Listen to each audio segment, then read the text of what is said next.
And she worked with his son or something.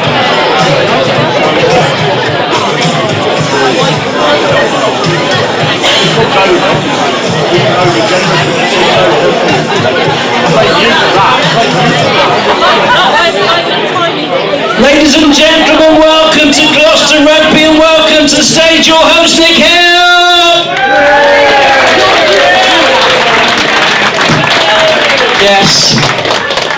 Yes, clap. Sitting there, not clapping. Are we well?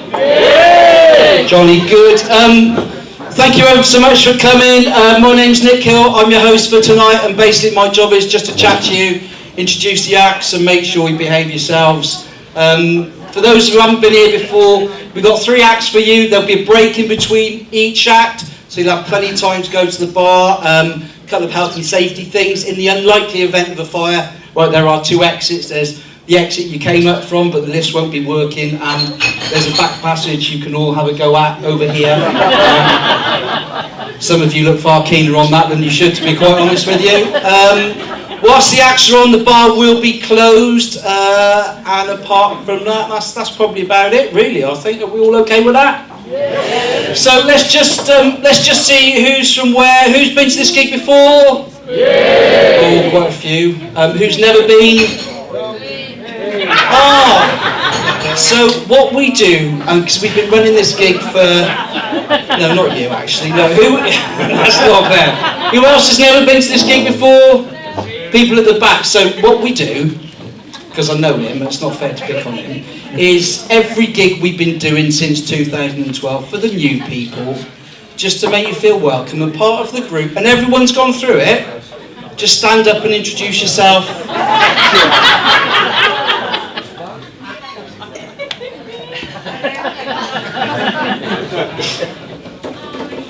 No, stand up. Stand up. We're not moving on until you do. Stand up. Get up. Get up! Thank you. Right, what's your name? Hi, I'm Sue. Hello, Sue. And where are you from, Sue? I'm from Nottinghamshire. From Nottingham. Oh, okay. So this is quite posh coming to Gloucester then. And what do you do, Sue? You're in the military. Respect you. Paras or... That's brilliant. I can't believe there's still people gullible enough to fall for that shit. Bless you. So are we all from Gloucester?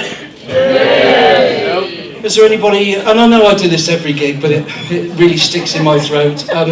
Is there anybody from that place we don't really like to talk about, up the road, Cheltenham? Listen to that silence. Because if there was, you're not going to admit it, are you? No, you're not falling for that either. Which is great. So, quick survey as well. Just hands up anybody who's in their whole life ever done anything stupid. Just a quick survey. Apart from obviously put your hand up at a comedy night. What's the most stupid thing you've done? Is there so many? Okay. I've done some stupid things. Right? We went to see a film in Cheltenham a few months ago, and I don't know whether it's my age thing or my height thing or ginger thing, but I'm quite pedantic. And we bought tickets, and we went in, got the tickets, went in. The cinema was empty apart from 2 people, and I was looking for the seats, and we're like, no. Excuse me, maybe you sat in my seat.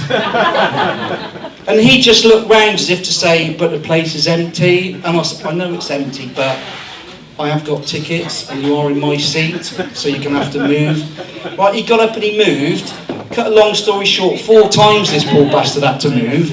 And every time he sat somewhere, somebody came in with their ticket, right? And my wife was going, why are you like that? Why are you so awkward? Why are you so pedantic? I said, well, we got tickets and that's what it says. And the lights went down, the film came on, and we were in the wrong screen. But I bet there's nobody in this room who's been so stupid as that woman from Cheltenham a few weeks or months ago to fall off the back of a cruise ship. How did that happen, right?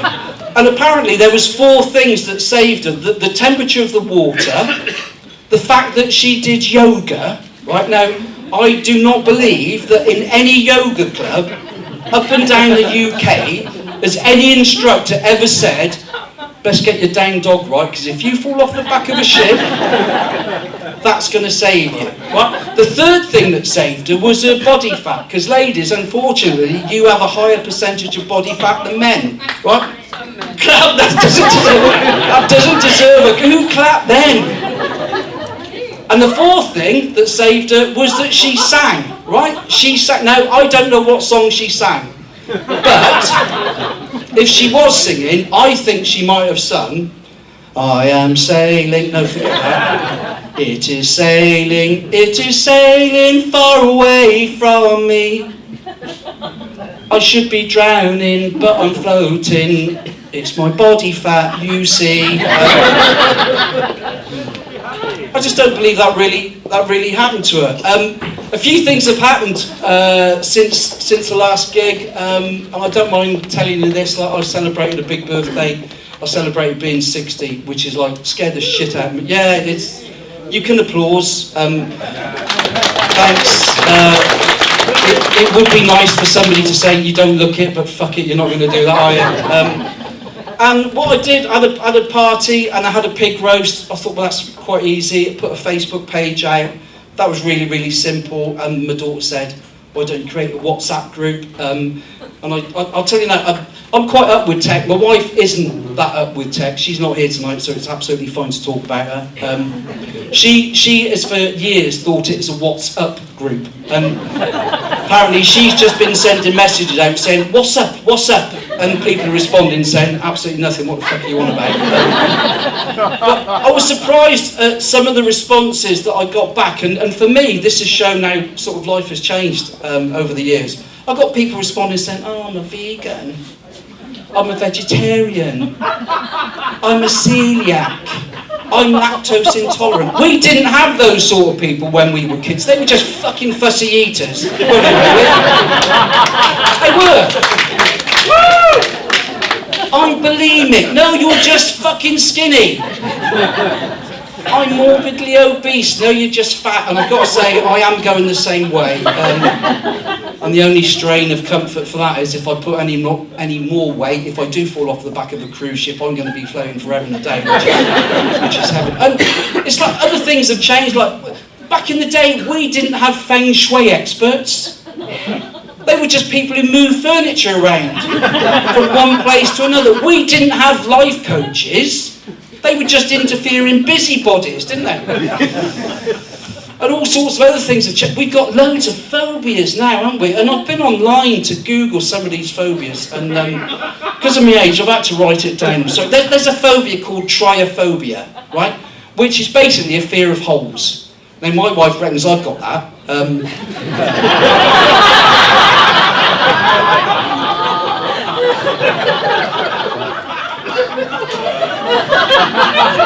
I haven't.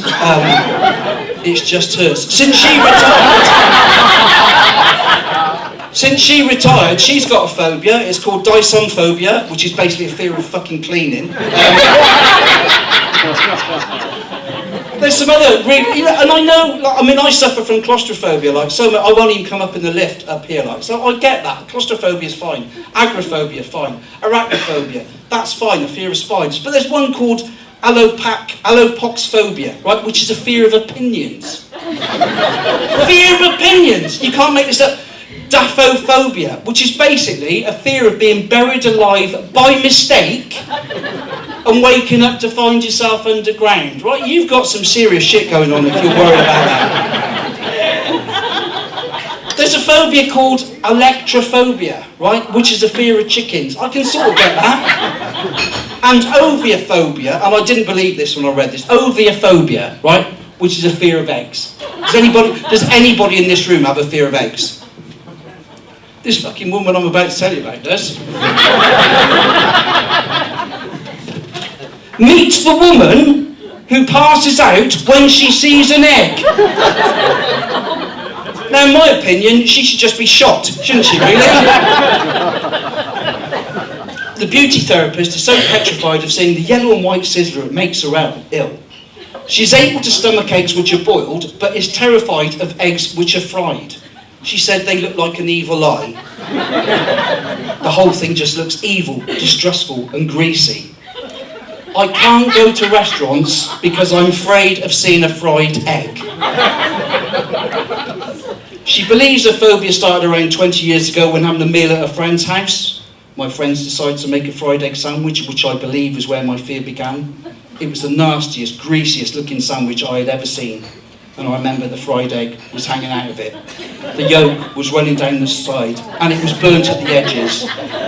It still haunts me to this day. What a load of bollocks. And these people with these phobias, they're the ones that are having time off work. And the likes of you and me are having to carry them, right? And they go to their doctors, and their doctors sign them off work for weeks on end. Like, and you can't quiz them when they come back about why they've been off in case you're accused of bullying. But that's not bullying, is it? That is not bullying. That is just showing an interest in trying to take the piss out of somebody. I know what bullying's about. When I was at school, I was about that tall. And ginger. I got bullied every day. I mean, not proper bullied, not bullied like we did for Steve Thomas when we were 13 and dropped him 12 foot out of a window to land on his head. Yeah, he was all right. It was it's comedy, it's not true. Actually, it is true. We dropped him because we were dangling him out by his feet, and the teacher came in and said, "What are you boys doing?" We went, "Nothing, sir, let him go." You heard this dull, "Ugh!" What was that? I don't know, sir. Go and sit down. 10 minutes later, poor Steve Thomas come in, all cut and bruised. And the teacher said, "Where have you been, Thomas?" He said, "Oh, I'm sorry, sir, I fell out of a window." And he got detention for that, which was... That's really harsh, isn't it? That's really harsh. And it got me thinking, back to my school days, again, of how much things have changed. My daughter's 23 now, right? And she started school at the age of 5. This was in 2000, and when she was 5, this was her school report, age 5. Chloe is very friendly and cooperative, very popular in her class. She perseveres with all her tasks. She's sensible and reliable. She has considered the work of professional artists. I'm finished. She has used different materials to transfer ideas into 3D form, a joy to teach. This was my report, age 5, 1963. It's taken Nicholas a long time to adapt to kindergarten. He needs children of his own age to play with, as he is socially immature. How can you be socially immature, age 5? His table manners leave a lot to be desired. A year later, in 1964, and they used to be able to write shit like this and take the piss. He is a very friendly and likeable small boy.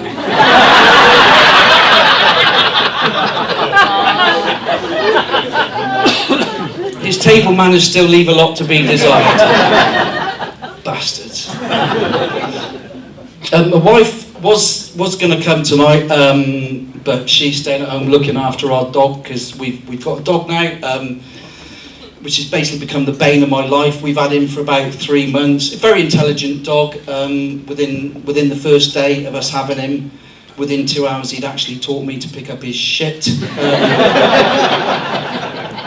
Something I thought I'd never be able to do. And again, even that's changed. You know, back in the good old days, when I was a kid, we didn't have to worry about picking up dog shit. It was just there on the ground, you know. Not a weekend would go by when you'd be at somebody's house and somebody would walk in with dog shit on their shoe. And, you know, I can remember my mother more often than not saying, "Oh, give me a shoe, come on, I'll clean it over the sink." And sometimes she even took the dishes out. Which was nice. But our dog, it was quite horrific tonight. Just before I was going to come out, my wife was upstairs and screamed, "Oh my God, the dog's killed the rabbit, he's in the rabbit's cage." And that's a horrible thing to experience. We looked out, and basically what he'd done is he jumped up onto the rabbit's run, gone straight through the chicken wire, and we rushed out, and the poor rabbit was laid prone out.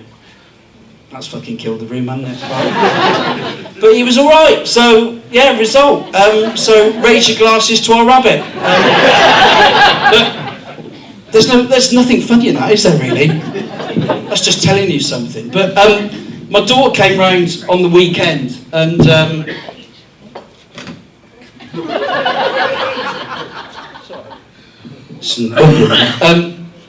and the dog, he's 3 months old now. Oh, this is a pain in the arse, really. I'll have to change that. And he's got into this habit now of basically shagging his bed. He doesn't know why he's doing it, but he just loves shagging his bed. And my daughter came round with her 9-year-old sister, and we're in the lounge, and he just drags his bed across, and he starts humping it, and we're watching him with embarrassment, because once he starts, you can't fucking stop him. You know, he's like really going for it like mad. And little Jemima, who's only 8, she said, I know what he's doing. And we're going, oh God, really? Waiting for it to come out. What's he doing then, Mime? She said, he's twerking. So that's a phrase you can use for all your dogs moving forwards. So listen, now I've worked you up into a height of comedic frenzy. Are you ready for your first act of the night? I'm delighted to welcome this young man back to Gloucester. He has gigged here before. Please, if we start the applause from down the far end of the room, young lady in the military, bring it right the way to the other tables, all the way through, right the way down the end, and welcome to the stage, the very lovely Jerry Kay.